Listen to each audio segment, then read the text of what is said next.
മോളെന്താ ഇങ്ങനെ ഇരിക്കുന്നേ? കളിക്കുകയും ചെയ്യാണ്ട്. ഒന്നുമില്ല സാറേ. അച്ഛൻ ഇന്നല്ലേ വരാന്ന് പറഞ്ഞേ? ഇന്ന് വരൂന്നാ പറഞ്ഞത്.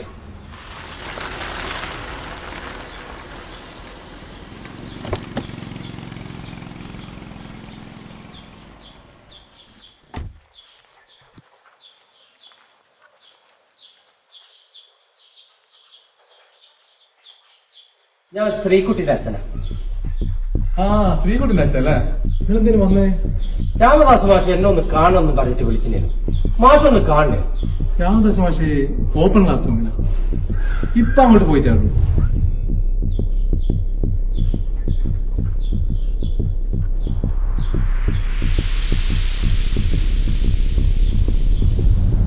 Sir good morning. Good morning. എന്തിനെന്നെ വിളിപ്പിച്ചേ? പോയിട്ട് കുറച്ച് തിരക്കുണ്ടായിരുന്നു. നിങ്ങൾ ഇരിക്കി.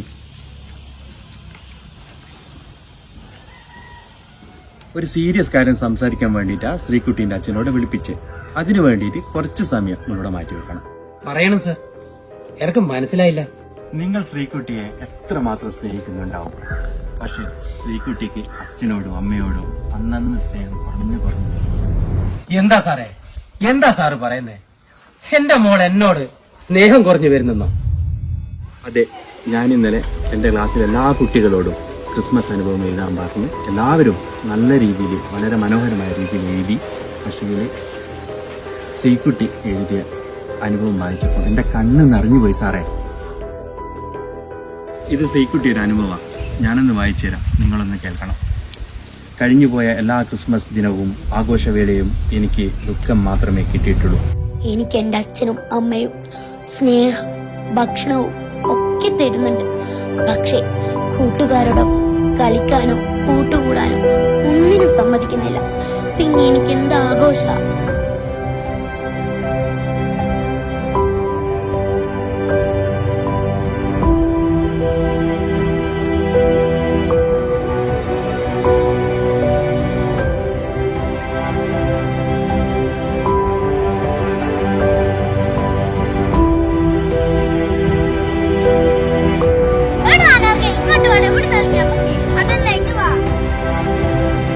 ഇപ്പൊ അച്ഛനോടും അമ്മയോടും എനിക്ക് വെറുപ്പാ. എനിക്ക് ആരും വേണ്ട. ഞാൻ തനിച്ചാ മാഷി. സാറെന്താ പറയുന്നത്? എന്റെ മോക്ക് കൂട്ടുകാരോ മറ്റുള്ളവരോ ആരും തന്നെ വേണ്ട. എന്റെ മോള് പഠനം മാത്രം ഞാൻ കാണുന്നുള്ളൂ. പഠിച്ചാലേ എവിടെയെങ്കിലും എത്തും. എനിക്ക് കിട്ടാത്ത സൗഭാഗ്യങ്ങളും എല്ലോ ആകും എന്റെ മോളിലൂടെ എനിക്ക് കിട്ടണം. അതിന് ഏതറ്റം വരെ പോകാനും ഞാൻ തയ്യാറാണ്. ആ ഒരു സ്നേഹം മാത്രമേ എനിക്ക് വേണ്ടൂ. പഠനം മാത്രം മതി. അതിനുവേണ്ടി എന്റെ മോക്ക് എത്രയും ചെലവഴിക്കാൻ ഞാൻ തയ്യാറാണ്. നിങ്ങളൊരു കാര്യം മനസ്സിലാക്കണം, നിങ്ങളെ മകള് നിങ്ങൾക്ക് നഷ്ടപ്പെട്ടുകൊണ്ടിരിക്കുകയാണ്. ഓക്കെ സാറേ, ഇത്രയല്ലേ ഉള്ളൂ.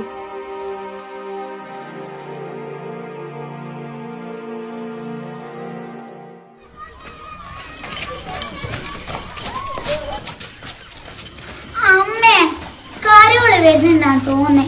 ഞാനും പോയിക്കോട്ടെ. എന്റെ ഫ്രണ്ട്സ് എല്ലാരും ഉണ്ട്. അമ്മേ ശ്രീകുട്ടി, വെറുതെ ഓരോന്ന് പറഞ്ഞ് സമയം കളയണ്ട. അച്ഛൻ വന്നാലേ നമുക്ക് അറിയാലോ.